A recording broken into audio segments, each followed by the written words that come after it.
The first thing we tell people all the time, they have to be reminded that charter schools are public schools. And so whatever concerns you may have about this being some type of radical, experimentation on kids is completely untrue. They are public schools in every sense of the word.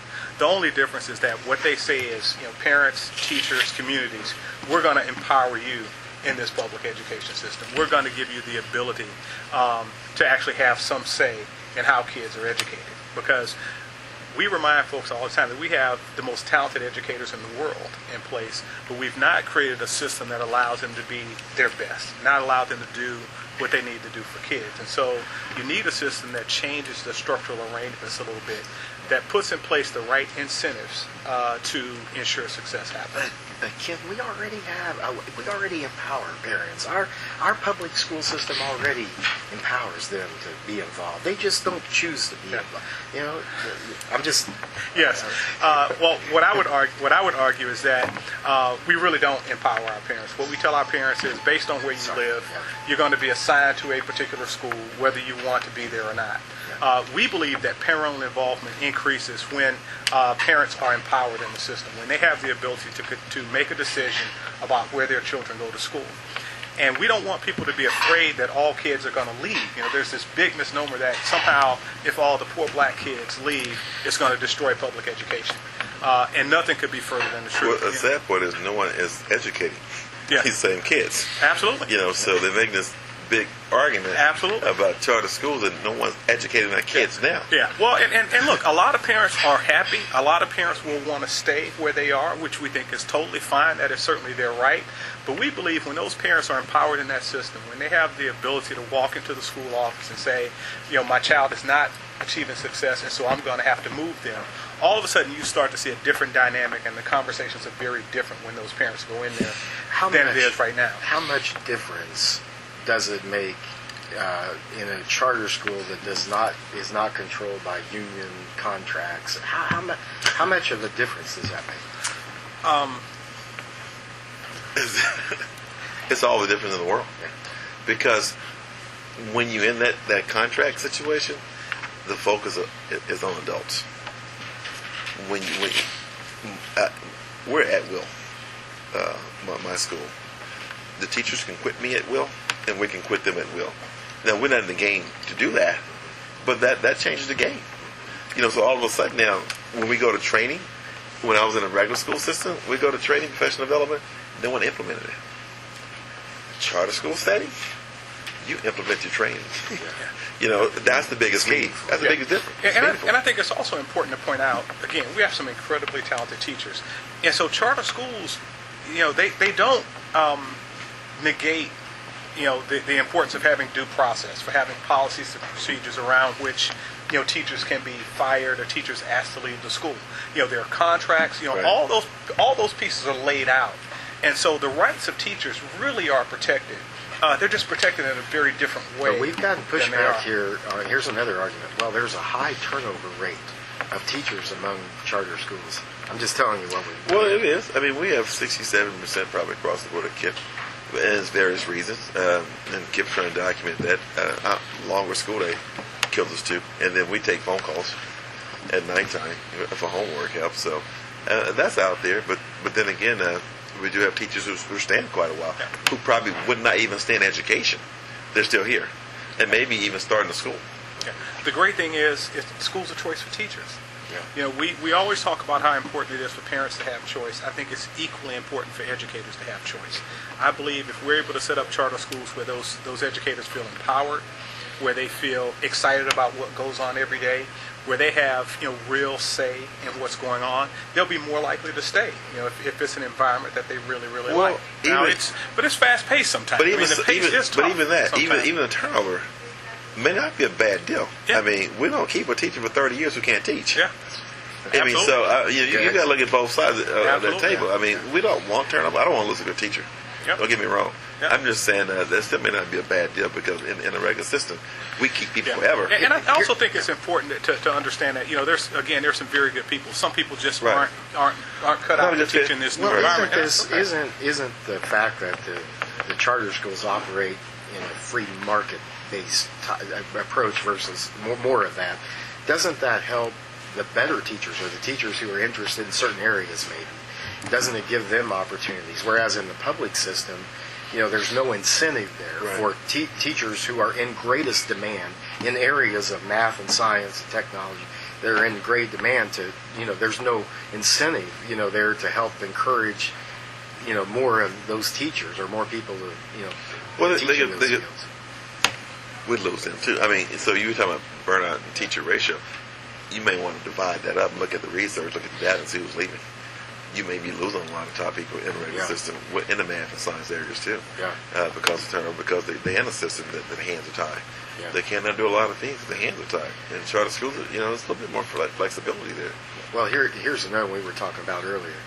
Well, you don't cherry pick maybe when you pick students. We were talking about this earlier, but you do have a system where you pick and choose because kids that get into the schools that don't do well and they don't behave and there are discipline problems and they don't achieve, the charter schools have the option of sending them out. We were talking about that earlier about suspending or expelling them.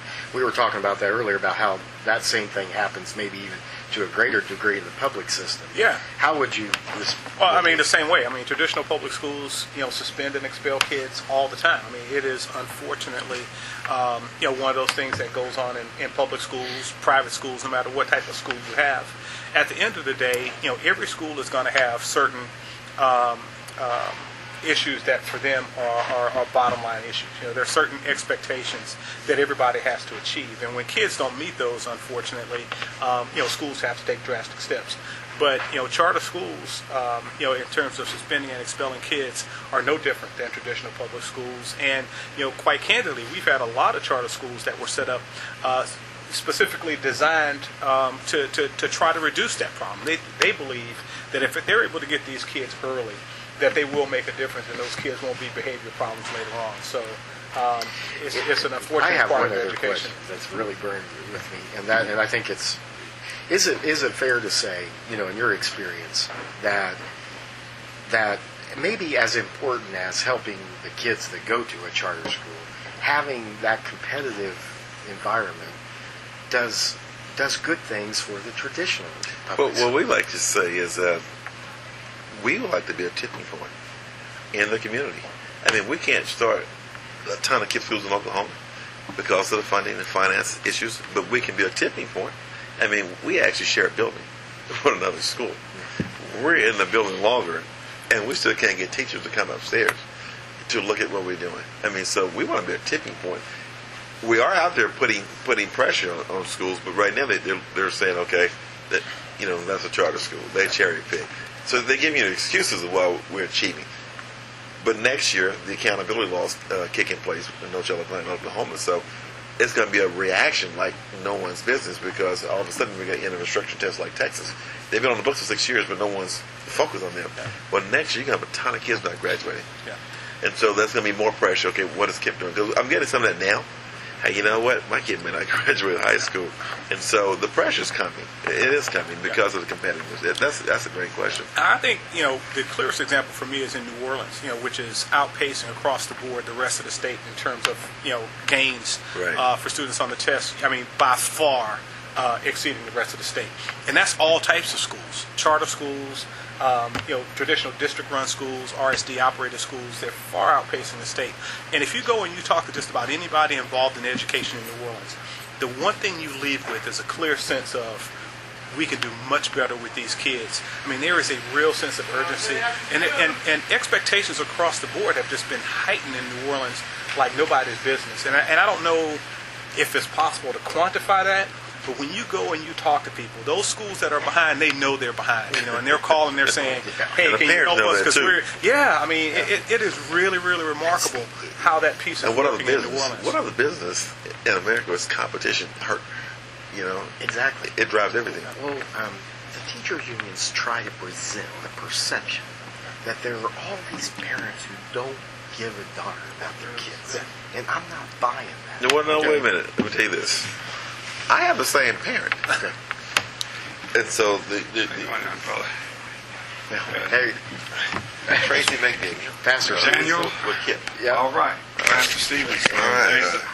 And You know Kelly from the Bluegrass Institute, and Deb, and Kim. All the rest. Yeah. And come on in. I was getting ready just to call you back. We did a little taped interview here, so. We're getting some of the facts about what really happens with charter schools. And you were saying, We're talking about parents because I get this all the time. Tracy, your kids achieve because you have a different parent. I said, how so? They said, because they signed the contract. I said, okay, let me slow down with you. My parents have no intentions upon that contract. None whatsoever. The first day they're late, and we tell the parent, hey, you're late today. You're serious about that contract. The first time, they don't have their homework. And we get parents in all the time. And so it's like a paradigm shift. For parents, we have to take them there. But they're the same parent, because I get them from the schools. And so the parents are the same. We just have to change them. We change the kid first. And the kid changes the parent. I mean, when the kid, when the mom is saying, you know what, we got to go to the store, and the kid said, no, I have to do my homework. And she said, you know what, I said we're going to the store, and the kid said, I can't go back to school without my homework. That's a paradigm shift, even with church. I mean, these kids are going to church service on Wednesday nights, especially in Oklahoma, but they're doing nothing. There's no program for the kids at church. I drive them down the church alley, and these kids are playing. So I'm saying, you know what?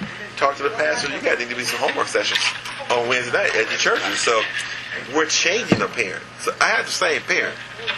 We're just educating the parent. And therefore, now this parent is my biggest advocate. They're my recruiters. That's right. But they were not initially. They fought me. If you can address that issue somehow, I think that's going to be a real important issue. That's my biggest, outside of hiring great teachers. And it may not be as much in a state that already has, it may be different somewhere else.